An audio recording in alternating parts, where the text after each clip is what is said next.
Hola, ¿qué tal? Este es el noveno video de la serie de magnetismo. Vamos a hablar de electromagnetismo.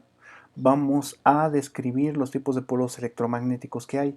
Hoy toca turno de hablar del tipo uno, que es el polo electromagnético que se genera por la circulación de una corriente eléctrica en un alambre de una longitud finita. Y bueno, vamos a suponer un imán de herradura que tiene dos polos iguales. Vamos a suponer ahorita que son de 100 amperes metro. Nosotros ya hemos visto que las líneas de flujo magnético viajan desde el polo norte hacia el polo sur. Entonces vamos a estudiar cómo se comporta ese campo magnético en distintas longitudes entre los dos polos. Supongamos que los dos polos están separados 10 centímetros. Entonces vamos a analizarlo en la superficie del imán a 5 milímetros de del polo. Vamos a irlo analizando en la superficie, por ejemplo, también del otro imán a 9.5 centímetros del polo norte.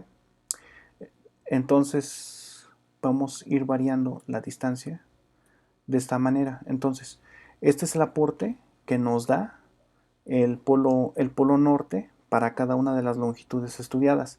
El polo sur, como es complementario, se va a ir sumando a cada una de esas distancias.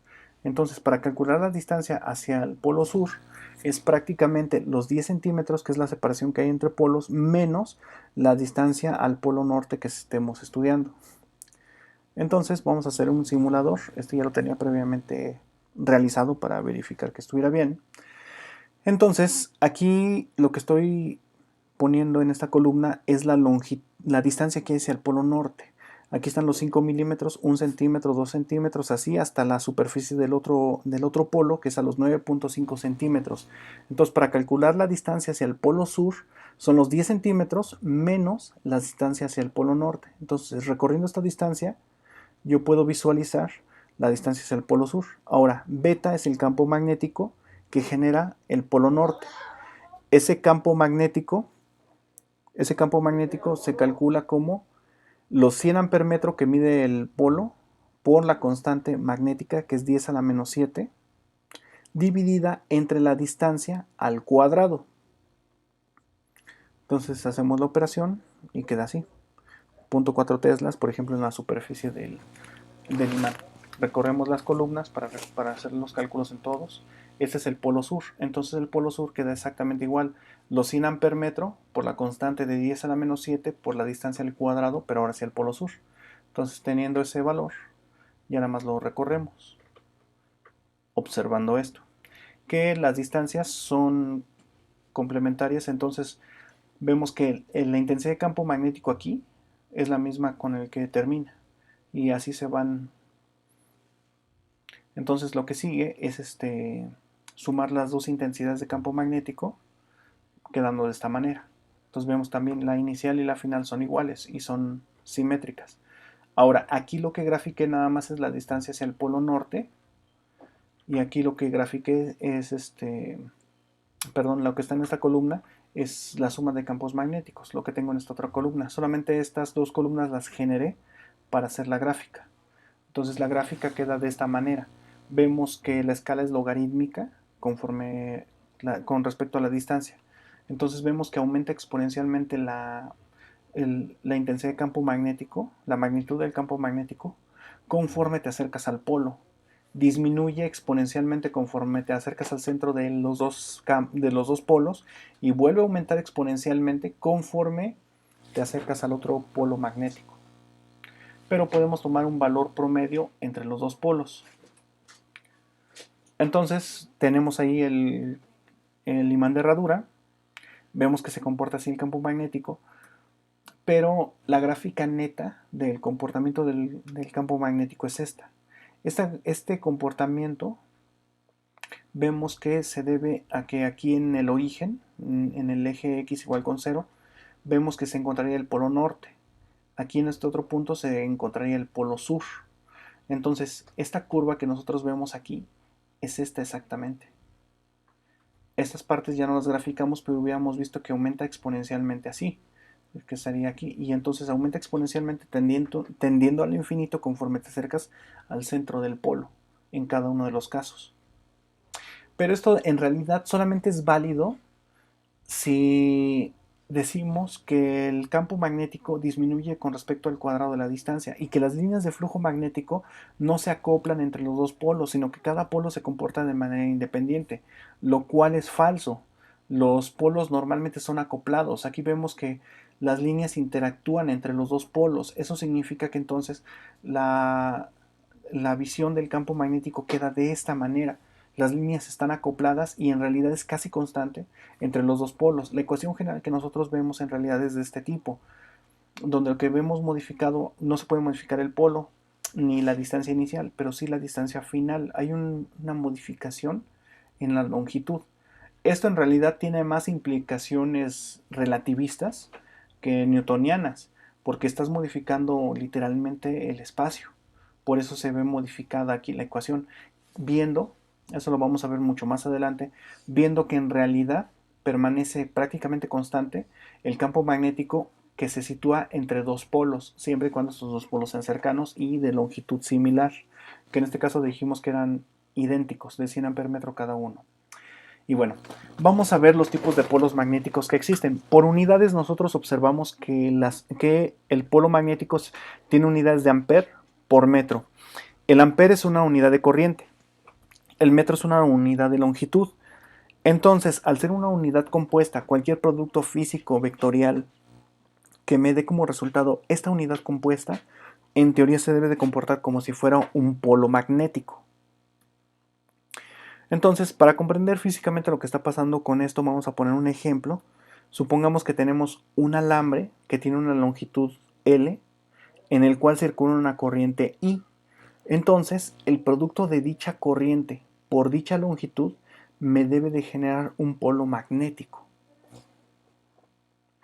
Entonces, las ecuaciones que ya habíamos visto para la fuerza y el campo magnético se ven modificadas al sustituir el valor del polo. En vez de sustituir el polo, que sería aquí el polo 2 el que se ve modificado, quedando como la corriente por la longitud, aquí expresamos que es un producto cruz, indicando que son vectores.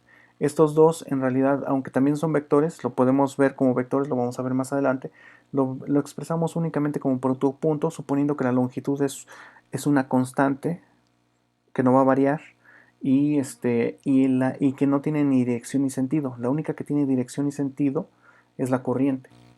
Pero bueno, entonces eso significa que si nosotros tenemos un alambre de longitud L en el cual corre una corriente, circula una corriente eléctrica que está cerca de un polo magnético, entonces se va a generar una fuerza.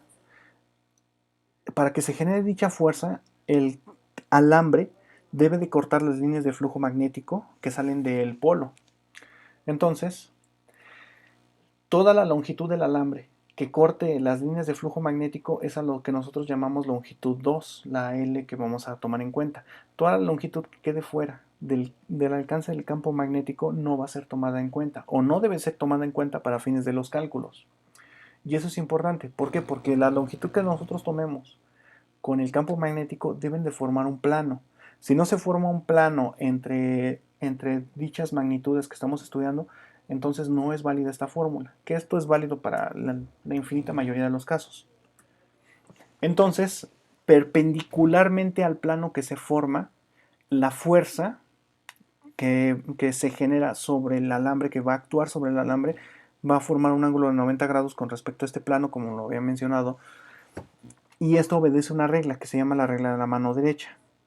Entonces, si vamos a poner este otro ejemplo ahora con el imán de herradura, si hago pasar un alambre a través de la rendija de la herradura, se hace circular una corriente con esta dirección en el alambre va a situarse entre las líneas de flujo magnético, cortándolas. Aquí entra la corriente, aquí sale la corriente. Entonces, cuando está cortando las líneas de flujo magnético, aquí vemos que forma un ángulo de 90 grados o algo cercano. Entonces, está cortando las líneas de flujo magnético. Entonces, la fuerza que va a experimentar el alambre es en esa dirección. De hecho, ese es el principio del motor eléctrico, pero lo vamos a ver más adelante. Esa es la fuerza que experimenta dicho alambre al someterse al dicho campo magnético que estamos estudiando. Esto se conoce como regla de la mano derecha, donde El dedo índice nos indica la dirección del producto de la corriente por la longitud. El dedo medio nos indica la dirección del campo magnético y el dedo pulgar la dirección de la fuerza. Entonces, entre el campo magnético y la corriente se forma un ángulo, un plano, y perpendicular al plano se encuentra la fuerza. Y esto es porque entre el dedo pulgar y cada uno de los dedos anteriormente mencionados se puede formar un ángulo de 90 grados y entre ellos también. Vamos a poner un ejemplo para que quede un poco más claro.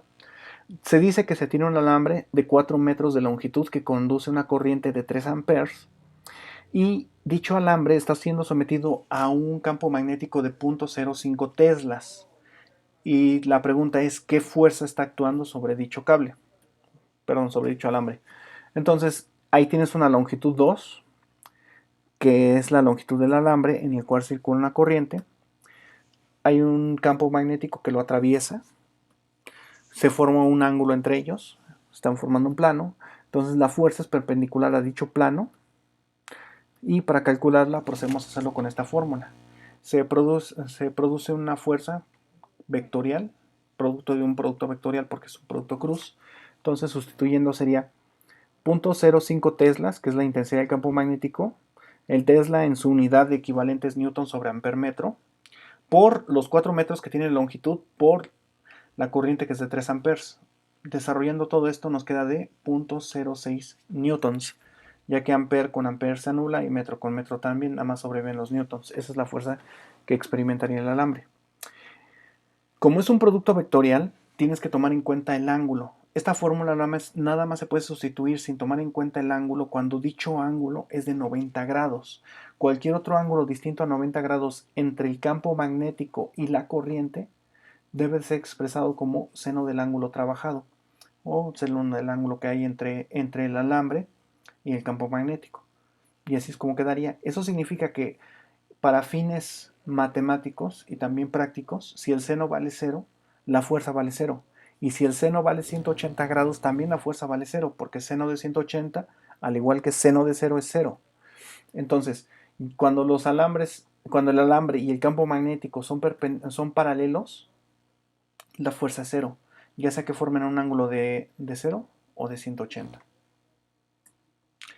Ahora vamos a ver cómo se comporta, cómo va rotando la fuerza si estamos rotando una de las magnitudes. En este caso lo primero que vamos a hacer es rotar la magnitud del campo magnético. Aquí está el campo magnético, aquí están las tres fuerzas, el campo magnético está en esta dirección. Voy a tratar de rotar nada más la mano en base a este eje, entonces estos dos al ir rotando se van a ir desplazando hacia arriba. Y así es como lo vemos, este eje se mantiene aproximadamente igual, pero el alambre está rotando y entonces al rotar el alambre también la fuerza.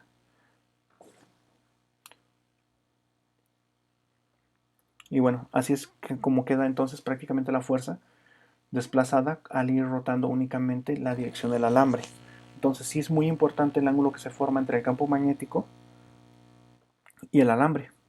Ahora lo que voy a hacer es rotar, pero tomando en cuenta el alambre como eje. Entonces el alambre va a ir apuntando hacia la misma dirección, pero lo que voy rotando es el campo magnético y por lo tanto también la fuerza resultante. Entonces, al apuntar ahora hacia abajo el campo magnético vemos que la fuerza es perpendicular, apuntando ahora hacia la dirección del espectador. El campo magnético se va aproximando hacia atrás, entonces también la fuerza se va aproximando hacia abajo. Y ya cuando el campo magnético apunta en dirección contraria totalmente hacia el espectador, la fuerza apunta completamente hacia abajo. Y entonces vemos que para fines matemáticos es exactamente lo mismo que la dirección del campo magnético se genere porque salen de un polo norte las líneas de flujo magnético o bien porque están entrando en un polo sur. Para fines matemáticos es completamente lo mismo. Y eso es lo que se debe tomar en cuenta para cuando se trabaja con la regla de la mano derecha. Entonces, si nosotros invertimos la corriente, tenemos que esta dirección de campo magnético se debe porque un polo sur está jalando las líneas. Entonces, si invertimos la corriente, Perdón, aquí estamos invirtiendo el campo magnético. Al invertir el campo magnético, manteniendo la corriente en el mismo lugar, la fuerza gira 180 grados. ¿Por qué? Porque el campo magnético también está girando 180 grados, entonces también la fuerza gira 180 grados. Esto se conoce como regla de Biot-Savart. Vamos a hablar más adelante de ella. En realidad ahorita lo llamamos regla porque no estamos presentando el fundamento matemático, sino nada más cómo se ve físicamente. Entonces, si nosotros tenemos un alambre en el cual circula una corriente, alrededor de dicho alambre se empiezan a generar líneas de flujo magnético. Estos campos magnéticos tienen distintas intensidades de acuerdo a la distancia que están separados del alambre. Entre más se aleja del alambre, menor es la intensidad del campo magnético. Y la dirección, del campo magnético, cómo está rotando alrededor del alambre, viene dado por la regla de la mano derecha, donde el dedo pulgar indica la dirección de la corriente y los otros dedos indican la dirección en la que circulan las líneas de flujo magnético. Entonces ese sería el alambre que apunta hacia el pulgar, la corriente, y entonces las líneas de flujo magnético vienen dadas en esta dirección. Los dedos nos indican cómo van rotando las líneas. Entonces, haciéndolo más extenso, en realidad esto es válido para toda la longitud del alambre. Y todo va a ser indicado entonces con la misma regla. Siempre nos va a indicar entonces el pulgar, la dirección de la corriente por la longitud y los dedos, la dirección de las líneas de flujo magnético. Entonces, las fórmulas que habíamos visto anteriormente quedan modificadas a esta manera. El campo magnético ahora se puede calcular como la constante magnética por la corriente que circula en un alambre por la longitud del alambre entre la distancia al alambre al cuadrado. Vamos a hacer un segundo ejemplo ya para terminar. Y dice, en un alambre de cobre de 0.9 metros de largo circula una corriente de 10 amperes y hay que calcular la magnitud del campo magnético situado a 10 centímetros del conductor.